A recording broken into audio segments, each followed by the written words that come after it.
Mike Lindberg, Pioneer Home Solutions, out here in Aurora, Colorado today. We're installing or replacing a concrete tile roof. The roof system was sold by one of our top tile roof experts and salesperson, Ben Pendrick. This roof, the prior roof, had sustained hail damage on it, and unfortunately it was non-repairable due to the fact that the old tile roof was discontinued and the product was no longer available, so spot repairs were not possible. This is a Boral roof system, and I'll take you through some of the products.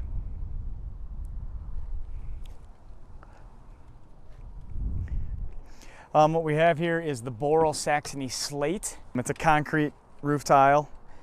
The color is called Mesa. It's just that flat concrete, classic concrete tile look. I'd like to point out some details that make this roof system better than the one that was here previously. We use an elevated batten system.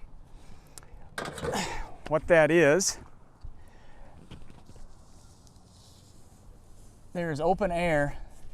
This batten is floating on top of this, what we call puck, hockey puck looking thing. And what that'll allow to do, if water gets underneath the roofing system, that'll allow the roofing and any debris that might get under there as well to flow right through this batten system on top of the synthetic underlayment all the way down to the eave and escape at the eave. When we install this, no nail actually penetrates into the synthetic felt paper. When this tile goes on top, it fastens through the tile, penetrates the batten system that's elevated, and it does not actually penetrate all the way through the batten and into the underlayment that's beneath it. Only the first handful of courses at the eave and in from the rake side were actually fastened with nails. Of course, we fasten down every one of these roof tiles with 2 of these galvanized roofing nails. You can look over here at each one of these tiles installed with a pair of nails on each.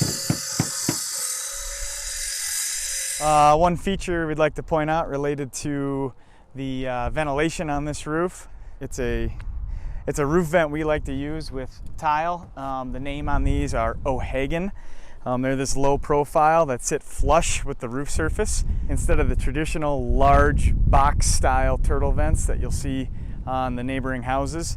From the ground, these blend into the roof and you don't see them as prevalent as you would a traditional box style turtle vent.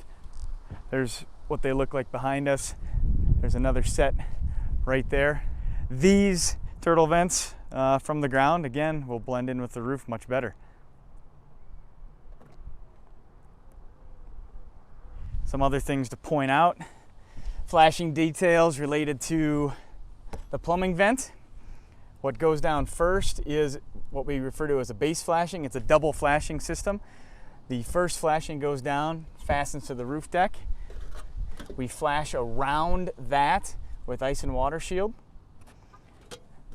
And as we work these tiles back up, another flashing is going to go on top of these roof tiles, on this pipe and on top of these roof tiles, completing the plumbing flashing detail. Mentioning this underlayment, this is a titanium synthetic 30-pound equivalent felt paper. It is super heavy duty, and it is far superior to the standard asphalt saturated 30-pound felt paper that was on here before, which looks just like this. Let me show you. Previous felt paper that was on the roof almost kind of just disintegrates in your hands. This is just your traditional 30-pound asphalt saturated felt paper. This 30-pound synthetic equivalent, on the other hand, you can't tear it even if you wanted to. You got to use a blade to even get through this thing. So it's just a much better felt paper. That's why this synthetic felt is actually cut long. When this rake tile goes on to finish this, we'll end up cutting the bottom, but we want that to flash and roll over the side. the way you're seeing here.